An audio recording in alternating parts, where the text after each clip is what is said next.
اعوذ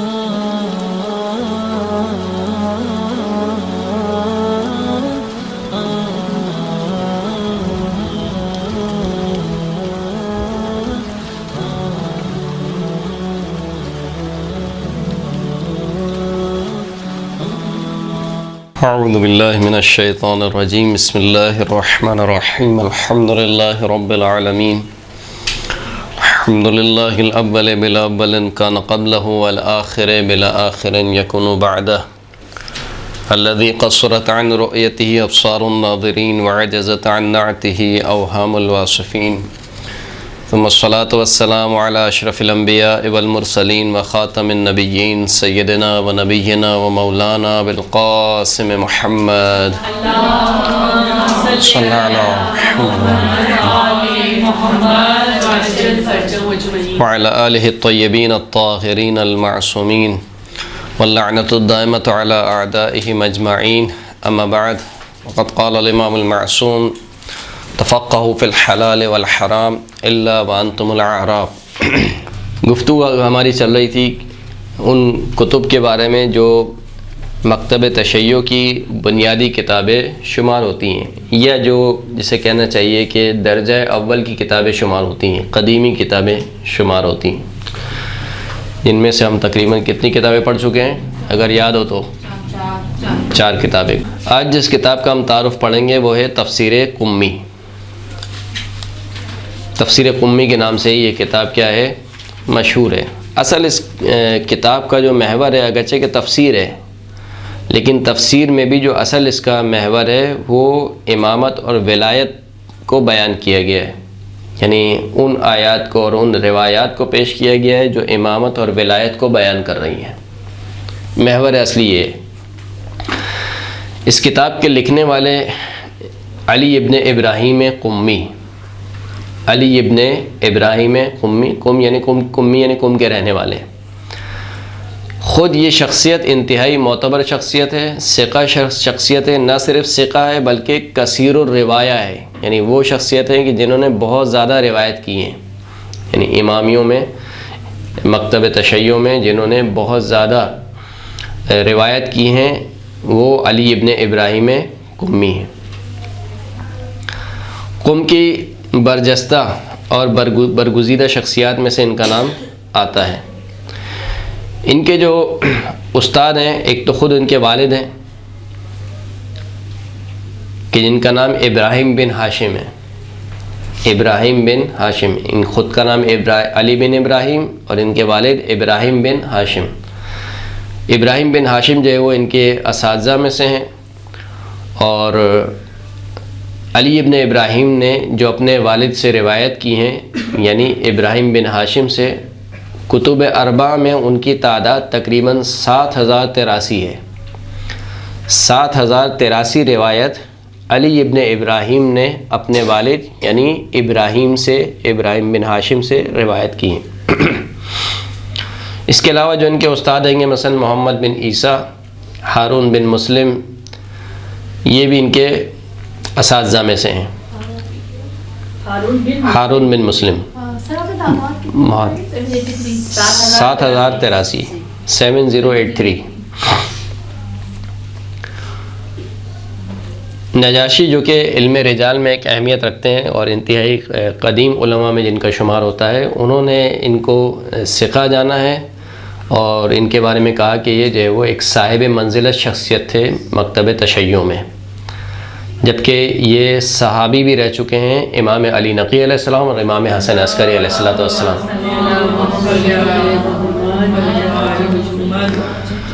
اگرچہ کہ کچھ شواہد کی بنیاد پر نجاشی نے یہ ادعا کیا ہے کہ گویا یہ تمایل رکھتے تھے، میل رکھتے تھے نظریہ جبر اور تشبیہ کی طرف۔ نظریہ جبر اور تشبیہ، جبر کا نظریہ کیا ہے؟ جو کرتا ہے اللہ کرتا ہے، انسان مجبور ہے، انسان خود کچھ نہیں کر سکتا، یہ نظریہ جبر ہے۔ تشبیہ کا نظریہ کیا ہے؟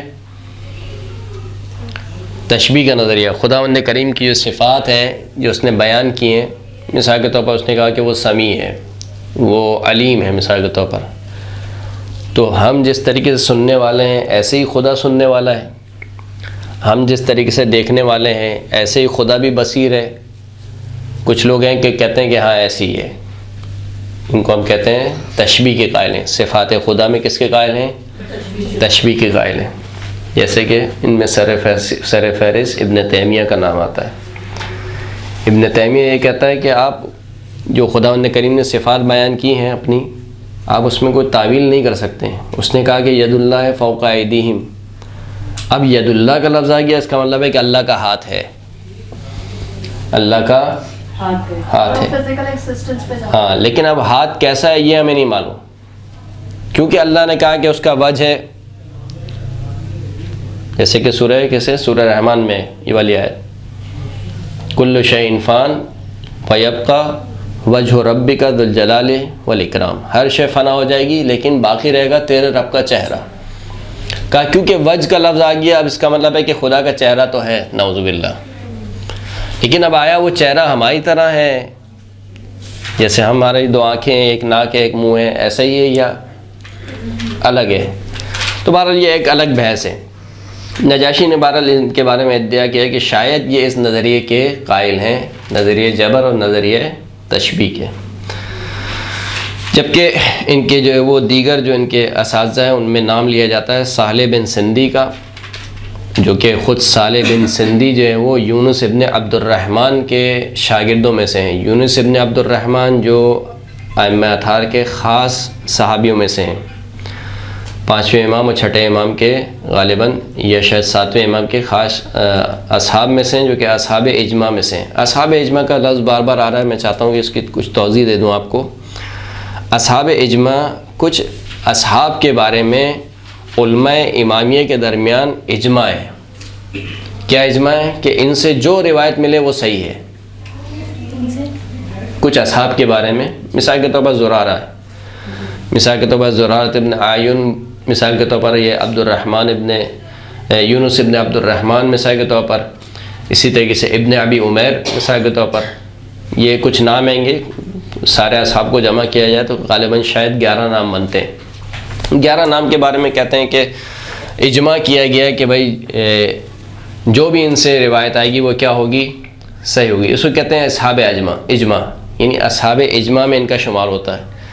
اچھا، اصحاب اجماع میں شمار ہونے کے مطلب یہ ہے کہ ان کی وثاقت بہت زیادہ ہائی قسم کی ہے. یعنی ایک عام ثقہ راوی ہوتا ہے اور ایک وہ ہے جو انتہائی ثقہ راوی ہوتا ہے. تو جو اصحاب اجماع ہیں جن کے اوپر علماء نے اجماع کیا ہے، وہ راوی ہیں کہ جن کی جو وثاقت ہے وہ اعلیٰ درجے کی ہے، بہت زیادہ، یعنی وہ عام درجے کے ثقہ نہیں ہیں، ان کی وثاقت بہت زیادہ ہے. تو یونس عبد الرحمن اصحاب اجماع میں سے ہیں. خود یونس بن عبد الرحمن ہشام بن حکم کے شاگرد تھے. ہشام بن حکم جو ہے وہ 7ویں امام کے اصحابی، اس سے پتہ چلتا ہے کہ یونس بن عبد الرحمن بھی جو ہے وہ 7ویں امام کے اصحاب میں سے ان کا شمار ہوتا ہے.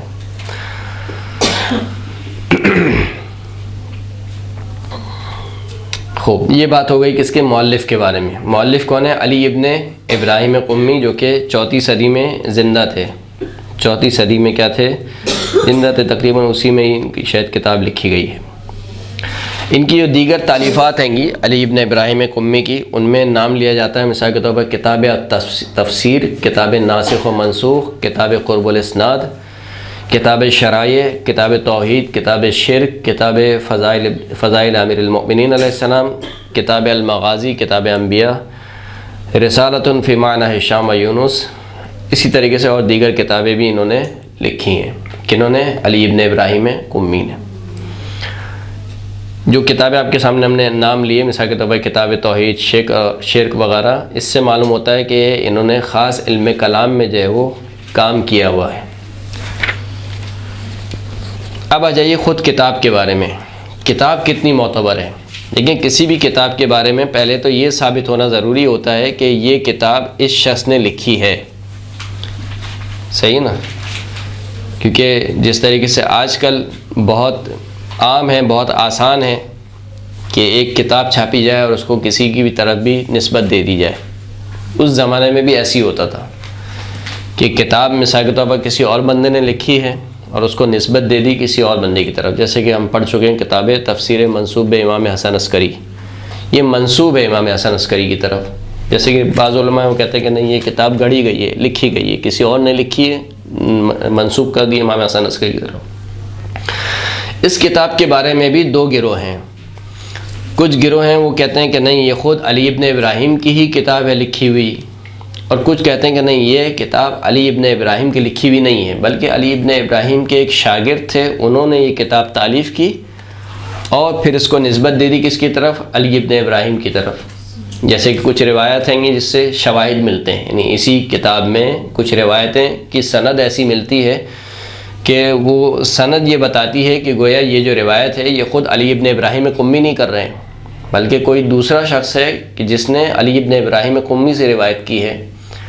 تو بہرحال کچھ شواہد کی بنیاد پر کہتے ہیں کہ یہ جو کتاب ہے یہ علی ابن ابراہیم قمی کی کتاب نہیں ہے. اور جو موجودہ مراجع کرام ہیں جن میں سے ایک نام لیا جاتا ہے سید موسیٰ شبیری زنجانی. سید موسیٰ شبیری زنجانی وہ اسی بات کے قائل ہیں کہ یہ کتاب جو ہے وہ علی ابن ابراہیم قمی کی لکھی ہوئی نہیں ہے. سید موسیٰ شبیری زنجانی وہ کہتے ہیں کہ یہ جو کتاب ہے یہ علی ابن ابراہیم قمی کی نہیں ہے. بہرحال ان کے اپنے شواہد ہیں، دلائل ہیں، لیکن بہت سے افراد ہیں وہ کہتے ہیں کہ نہیں، یہ کتاب خود علی ابن ابراہیم قمی کی ہی لکھی ہوئی ہے.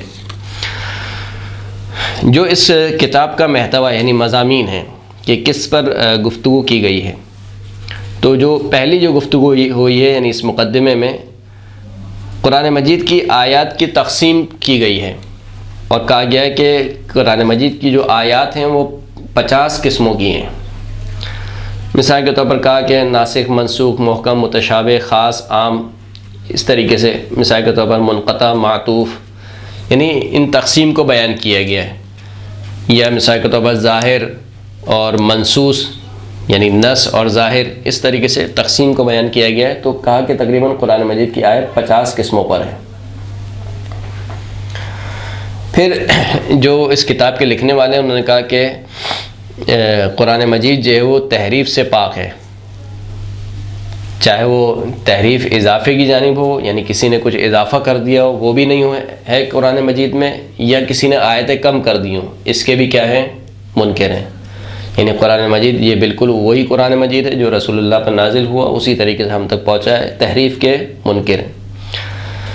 اسی طریقے سے اس کتاب کے مقدمے میں تعویل کے بارے میں گفتگو کی گئی ہے، اور تعویل کی 4 قسمیں بیان کی گئی ہیں. تعویل کسے کہتے ہیں؟ دیکھیں، ایک آیت ہوتی ہے، اس کی ایک تفسیر ہوتی ہے کہ کتاب یہ آیت مثال کے طور پر کن لوگوں کے بارے میں نازل ہوئی، کس زمانے میں نازل ہوئی، اور اس کا شان نزول وغیرہ کیا تھا، یہ تفسیر ہے. ایک ہوتی ہے کہ تعویل کیا ہے. تعویل یعنی بعد کے آنے والے زمانوں میں اس آیت کے مصادیق پیدا ہوتے رہتے ہیں. مثال کے طور پر جیسے آپ کہتے ہیں کہ وَسَأَلَ سَائِلٌ بِعَذَابٍ واقع، ایک سائل نے سوال کیا ایک ایسے عذاب کے بارے میں کہ وہ عذاب اس پر واقع ہو جائے. یہ ایک آیت ہے. ہم کیا کہتے ہیں کہ یہ آیت کس کے بارے میں؟ حارث کے بارے میں. صحیح، غدیر میں جس نے سوال کیا. اب ظاہر سی بات ہے یہ آیت اس وقت تو نازل نہیں ہوئی تھی، یہ آیت تو پہلے نازل ہو چکی ہے، لیکن یہ تعویل کر رہی ہے. یعنی یہ آیت پہلے نازل ہوئی ہے، گویا اس کا ایک مصداق بعد کے آنے والے زمانے میں آ رہا ہے. اس کو کہتے ہیں تعویل.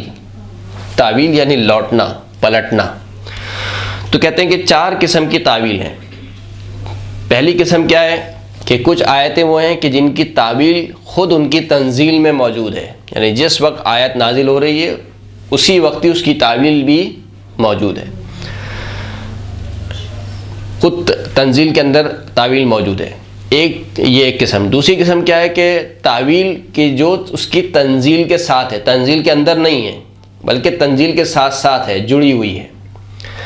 تیسری یہ ہے کہ تعویل پہلے ہے، تنزیل بعد میں، یعنی ایک واقعہ پہلے ہوا ہے پھر اس کے بعد تنزیل ہوئی ہے، یعنی آیت نازل ہوئی ہے. چوتھی یہ ہے کہ پہلے تنزیل ہے بعد میں تعویل ہے، یعنی پہلے آیت نازل ہوئی ہے پھر اس کے بعد کوئی مصداق پیدا ہوا ہے اس کا. پھر خود اس تفسیر میں علی ابن ابراہیم قمی نے جو ہے وہ کہا کہ قرآن مجید کی کچھ آیات ہیں جو کہ کفار ہیں، جو کہ مسلمان نہیں ہیں، ان کی مذمت میں ہے، جیسے کہ بت پرست ہیں، زندیق افراد ہیں، دہری ہیں مثال کے طور پر، جو زمانے کو اپنا خدا مانتے ہیں، یا جو اصلاً کسی کو خدا مانتے ہی نہیں ہیں، ان کے بارے میں کچھ آیات ہیں جو کہ خود اسلامی فرقوں کے رد میں ہیں، مثال کے طور پر معتزلہ ہیں، قدریہ ہیں، جبریہ ہیں. اور خود اگر عقائد کے اعتبار سے دیکھی جائے تو علی ابن ابراہیم کہتے ہیں کہ کچھ آیتیں وہ ہیں کہ جو قضاء و قدر کے بارے میں ہیں، کچھ آیتیں وہ ہیں جو کہ مشیت الہی کے بارے میں ہیں، کچھ آیتیں وہ ہیں جو کہ الامر بین الامرین. الامر بین الامرین سے کیا مراد ہے؟ یعنی نہ جبر نہ تفویض. دو گروہ ہیں مسلمانوں کے. عدل الہی کے بارے میں کتنے گروہ ہیں؟ دو گروہ. ہم نے ابھی گفتگو میں عرض کیا تھا آپ کی خدمت میں کہ ہے افراد اور ایک ہے تفرید.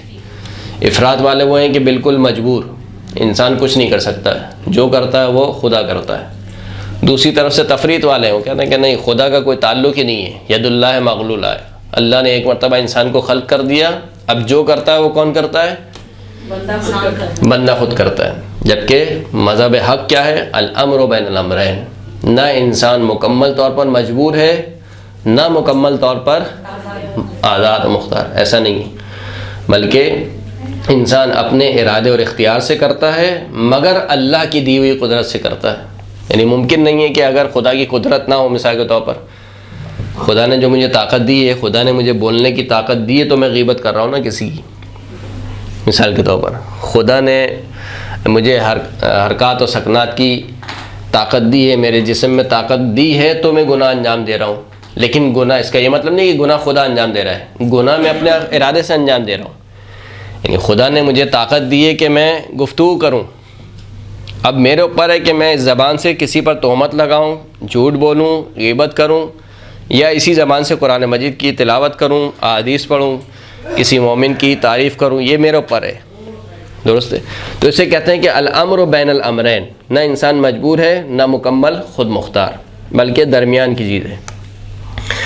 پھر کہا کہ کچھ آیت ہیں جو کہ رسول اللہ کی معراج کے بارے میں ہیں، کچھ ہیں کہ جو کہ عالم ذر میں جو میثاق لیا گیا اس کے بارے میں ہیں، کچھ رجت کو ثابت کرتی ہیں، کچھ جو ہے وہ نفی کرتی ہیں خداوند کریم کی توصیف کی کہ اس کی وصف بیان نہیں کی جا سکتی ہے. وہ کیا ہے کوئی بیان نہیں کر سکتا ہے مگر یہ کہ خود خداوند کریم بیان کرے. یہ تو ہو گئی اس کی وہ باتیں کہ جو اسے کہنا چاہیے پازیٹیو باتیں ہیں. کچھ روایات اس میں ایسی ہیں جو صراحتاً عقائد کے خلاف ہیں. یہ جسے کہنا چاہیے کہ کچھ روایتیں جو کہ یعنی جن کے خود متن سے معلوم ہو رہا ہے کہ یہ ضعیف روایتیں ہیں، مجعول روایتیں، ان کو جعل کیا گیا ہے. مثال کے طور پر کیا گیا کہ اس میں ایک روایت نقل کی گئی، اس میں بیان کیا گیا کہ حضرت داؤد علیہ السلام جو ہے وہ ان کو ایک خوبصورت لڑکی سے عشق ہو گیا، اور وہ جو لڑکی تھی مثال کے طور پر وہ جو حضرت داؤد علیہ السلام کے جو سپاہی تھے، جو سپہ سالار تھے، ان کی بیٹی تھی. تو یہ مثال کے طور پر عاشقی اور معاشقی کا قصہ جو اس میں بیان کیا گیا، جو کہ صراحتاً عصمت انبیاء کے برخلاف ہے. ہم انبیاء کی عصمت کے قائل ہیں، عصمت انبیاء کے برخلاف ہے. اسی طریقے سے مثال کے طور پر کہا کہ جو وہ آدم اور حوا نے نعوذ باللہ شرک کیا، آدم اور حوا نے شرک کے مرتکب ہوئے.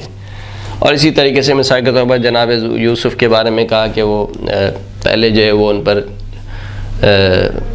حضرت زلیخا کے پیچھے جانے لگے اور وہ چاہتے تھے کہ کام انجام دیں، لیکن جب زلیخا نے بت پر سے وہ پردہ ہٹایا، یہ پردہ ڈالا، تو پھر جو ہے وہ جناب یوسف نعوذ باللہ متوجہ ہو گئے. تو یہ تمام ایسی جتنی بھی روایتیں آئیں گی بہرحال یہ خود عصمت انبیاء کے برخلاف ہیں، خود قرآن مجید کے برخلاف ہیں، لیکن بہرحال یہ روایت موجود ہیں. ضمناً میں آپ کی خدمت میں ایک بات عرض کر دوں کہ آپ یہ نہ سمجھیں کہ یہ روایت فقط اسی کتاب میں موجود ہیں. کئی ایسی کتابیں ہیں کہ جن میں ایسی چیزیں موجود ہیں جن کو ہم کہتے ہیں اسرائیلیات. اسرائیلیات وہ روایت ہیں گی جو یہودیوں نے اسلامی متون میں داخل کی ہیں جان بوجھ کر، جو یہودیوں کی روایتیں، اور انہوں نے جان بوجھ کر اسلامی معاشرے میں اس کو رواج دیا ہے، اس کو اسرائیلیات کہتے ہیں. تو یہ روایت یہ فقط ہمارے یہاں نہیں ہے، ان کے یہاں بھی، یعنی اہل سنت کے یہاں بھی ایسی بے شمار روایت جو ہے وہ موجود ہیں. یہ مثال کے طور پر کشتی ہوئی خدا کی اور کس کی؟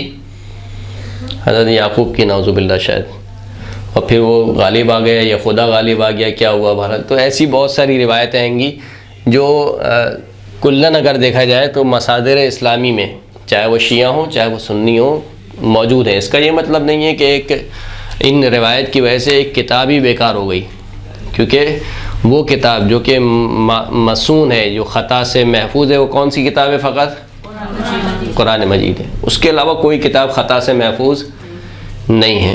ہر کتاب میں، چاہے آپ کوئی سی بھی کتاب اٹھا لیں، حتیٰ صحیح بخاری ہی کیوں نہ اٹھا لیں، کہ جو مسلمانوں کے نزدیک یعنی اسے کہنے چاہیے کہ اس سے اوپر کی کوئی کتاب نہیں ہے. قرآن کے بعد اگر وہ کتاب سمجھتے ہیں تو وہ صحیح بخاری سمجھتے ہیں. خود اس میں بھی ایسی روایت موجود ہے. تو یہ بات میں عرض کر رہا تھا خود تفسیر قمی کے بارے میں، کہ کوئی شخص یہ نہ سمجھے کہ ہم اگر کہہ رہے ہیں کہ اس میں ضعیف روایت موجود ہیں تو وہ ہر کتاب میں تقریباً ضعیف روایت موجود ہیں. اس بنا پر کوئی کسی کتاب کو کاملاً رد کر دینا یہ درست نہیں ہے. وآخر الدعوانا الحمدللہ رب العالمین.